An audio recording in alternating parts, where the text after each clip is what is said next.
Hello, ladies and gentlemen, my friends, my sisters and brothers. Truly, indeed, it is a wonderful day. It's a wonderful time. In spite of all the things that's going on, it is still a time of hope, a time of inner vision and imagination. This is a promising time. I wanted to say that today I recognized as I was watching some of the social media and the regular news media, and they were broadcasting some of the niceties and the compassion and the empathy that people had experienced and shared throughout this crisis situation that we are experiencing here in the United States of America. And I'd like to think that people all over the earth, all over the globe, wherever these devastations are, I'm sure that people are acting just as we are. And it is amazing to know that our first responders, to see a nurse running from her home to go to be there to assist somebody there that is going through some changes. I mean, just like the fire department, they're right there putting their lives on the line. And then here, the situation of the reality is that some of them lose their lives, actually lose their lives, serving others. And it's something that is commendable, and I'm glad that it happens here in America. And I just wanted to say to those people, you represent divinity in the things that you do and the way that you do it. You represent divinity, and heaven is proud of you. And I personally, and speaking for all human beings, that I would bless you as well. But there's a different story, ladies and gentlemen. You know, the pain and suffering. If we step back from that kindness that we wish that people could share with one another all throughout the year. And for instance, what we see, this compassion that is being expressed, is nothing but a taste of what it really is that is involved in solving our social and economic problems of the world. And I'm not talking about the crises that arise, the tragedies. I'm not talking about that. I'm talking about the compassion. It needs to happen every day in every life. And it need to be formulated in such a way that it just happens naturally. That's what I'm talking about. You see, ladies and gentlemen, as we recognize what the compassion and love, how it really has its place amongst the human race, right over in Minneapolis, just a day ago. This is Tuesday, and this was yesterday, I believe, Monday. A young man by the name of George Floyd was killed by police. And it was, yes, a black man killed by white officers. And I said killed by white officers. Now, it doesn't matter what they went there for or anything like that. When the evidence is unfolded before you and you see it, this young man was murdered. But here's another thing that is devastating. There were people who were watching this event. They were speaking out, talking to the cops, asking the cops to release this man. This man, who apparently from the video was already handcuffed, and from some of the commentary that came out later, he was handcuffed, face down, and this guy had his knee on his neck and part of his head. You could see the guy putting his weight on him, because periodically he would lift that, as that knee was on this man's neck, he would raise that foot up off the ground. You know, you could see it going up and down a little bit every now and then. So that way he was putting weight on it. And it was obvious he had his hand in his pocket, not worried about a thing. And his cover person was right there, who had his back in this murder process. But the thing about it, ladies and gentlemen, had that have been in the military, guys on the street, they would have taken some action to stop that. Then you come back home. Think about that. You come back home to your own country, in your own city and town.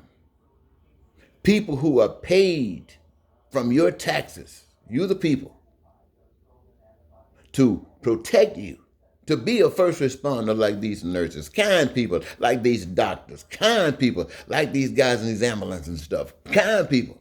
They don't have guns. They got medicine. They got transportation to take people places. But these guys got guns. And they got this idea that blacks, and it's kind of obvious now, as we can see in this videotape, don't matter. But to you young men, you know what you expressed when you were hollering out there saying, leave him alone? Can you imagine back in the day when black people were bold, when they stood up for what was right, until they got, well, oh Lord, don't let me say that word, until they got bitched down to kids? Do you know what it means for a person to being killed and you say, let him go? What do you think is on that person's mind to hear you say, let him go? The least you could have done was walked over there boldly and grabbed that cop and told him to get him, stop killing this man, make a citizen's arrest if you want a citizen arrest on that police. He's murdering a person. Make a citizen's arrest. If you can't go there by yourself, a group of you guys go there. Don't go over there acting old violent. You just go over there and stop this joker and make a citizen's arrest. If that don't work, go behind a grill and get a brick and throw. Stop it. Save that man's life. And if you have to go to court bold. Let the judge, let everybody know that you went there to save this man's life because he was in the hands of some murderers. And it was your duty and your responsibility to protect him from these murderers. And if you can't do that, then just stand up and start screaming, help, help, help. Cops killing black people. Cops killing black people. See if you can get some attention. Get people to run to the cars and watch this murder act. But we got to do something, ladies and gentlemen. And I'm not talking about picking up no guns, fighting, shooting, trying to kill each other. That's some stupid stuff. I'm not talking about stupid stuff. I'm talking about smart stuff. No. Yes, ladies and gentlemen, I have to talk about stuff like that, even when I hate to. But it is so essential. You see, ladies and gentlemen, what happened with this virus. Because it came through the town. And it wasn't biased. It didn't discriminate. It got people who were mischievous. People who were truly bad. It got people who were good, kind. It got people who were really serving, giving of themselves, saving lives. You ask yourself, why? Why did that happen? You see, you have to look at it as it really is. You've heard the expression that goes that 99 and a half is just ain't good enough. You've heard that expression before, right? It takes all. You heard that being good just ain't good enough. You got to be right. You got to be right. See, good people go along with stuff. Good people. Were those guys who sat around hollering to the cops, leave them alone. And the cops killed him. So if the storm comes along, why wouldn't it take the good people? They didn't stop the killing. They didn't do anything to stop the killing. The truth of the matter of this, ladies and gentlemen, is this. We have choice, and we are going through some trying times. You've heard me say this 1,000 times, and one more probably will do some good.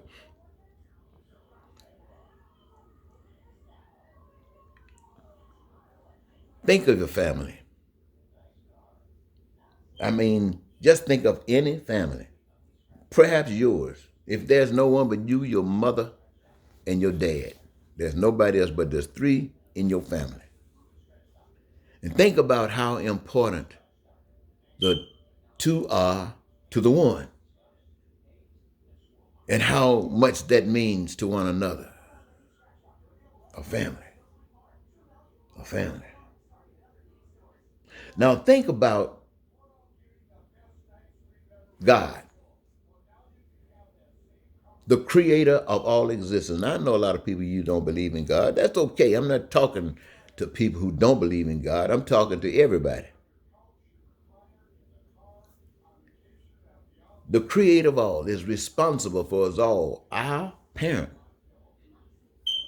Now, whatever structure that parent thing is, I don't know, but I do know what a parent is. And I credit that parent as being a great parent, prepared for us human beings to live as though we're in heaven. Great parent. And all the things that were required to do that, even the gifts that is instilled in us, that when given an opportunity to be expressed and go out and deal with the beautiful, wonderful resources that have been planted on the earth, in the earth, above the earth, seen and unseen, and using our imagination to dream. Woo! Buddy. Create all kinds of things. We got God creating all of that. Nobody can claim that because nobody can make it but God. And all of the resources that have been created by the hands of man, God said, hey, that belongs to the hands of man. For what? For the purpose for which it was created. To whom? For everybody that needs it. When? As often as. And what is to stop them? If God stopped providing the resources. That's the only thing that stops them. Well, how do you do that? Well, God planned it in such a way that everybody who benefits play a part in the creative process. What that means, have a career of your own choosing. And ladies and gentlemen, that's kind of easily done. Because the way the system's set up, basically the system serves the needs and wants of the people. They just exploit it. They exploit. These needs and desires and wants of people are legit. But the systems of the world exploits it. See, it's supposed to be done. People are doing these things as a family, taking care of one another. Having a party, living, dreaming, man. I mean, ain't no time for no pain. Ain't no time for no suffering. Come over here. We got a solution for that. Go over there. We got a solution for that. Man, what's the heck? You know, there's no place for you to dwell here. Hey, because God got it planned that way. But then this deception coming there talking about, oh, you don't have to do it that way. Then they want to come in and claim all God's resources as their own, as the world is done. You see how it's done. And then get you hooked up thinking that they do own it and you can't get any of the resources that you're making every day when you're working. And for those of you who've been thrown out of work, so you can be making you, the ones that's working, look legit and keep them in servitude to the money. Oh man, this thing is so... Anyway, I want you to know that you can stop at any time. Anytime you wake up. The only way you can wake up, though, is to be born again. And what I mean when I say be born again is to realize that there is a God. Now, I know there are scientists who always talk about phenomena, talking about science is going to be an explanation for everything. But one thing I want to say about science is wonderful. Science is a great thing for mankind. Science serves its purpose well. I also want you to know this. Science has a God. Science does not just exist, just like man does not exist, just exist. Man has a God, science has a God. Everything that exists has a God. Now, ladies and gentlemen, I think I better close this thing out. I want to close by saying, with all of the ugliness that we've experienced when we find out throughout this nation, where the poor people have been living, where poverty exists, and people haven't had health care. We saw these people being susceptible to this virus. Some people might think the population was fed something that would make them susceptible. You never can tell. As when people are being deceived, anything can be happening. Just like Trump here telling us false lies and stuff like that, and now people wonder, what is the truth? So anything you're saying might be true, but you don't know which one of them is if you're following the dictates of a system that's ran on stuff like that. But you got the whole opportunity to make the change and trust in God. You can't see who is your master, which means when a man calls for your help, you don't have to worry about the danger you're going to get in. Why? Because you are your brother's keeper. Why? Because you are a first responder. And if a man is being killed, a black man being killed by a cop, and you see it, it is your duty and it is your responsibility. And when I saw the video, I only saw one guy, one other cop. So I knew both of them were guilty of murder. But I find out later that there were four people guilty of murder. And they were fired, but they're guilty of murder. What happens when most other people are guilty of murder? Well, ladies and gentlemen, I want to thank you for at least giving me this your time. It is bedtime. It's after maybe 11:30. But I just wanted to say these words to you because they needed to be said to those of you who will hear them.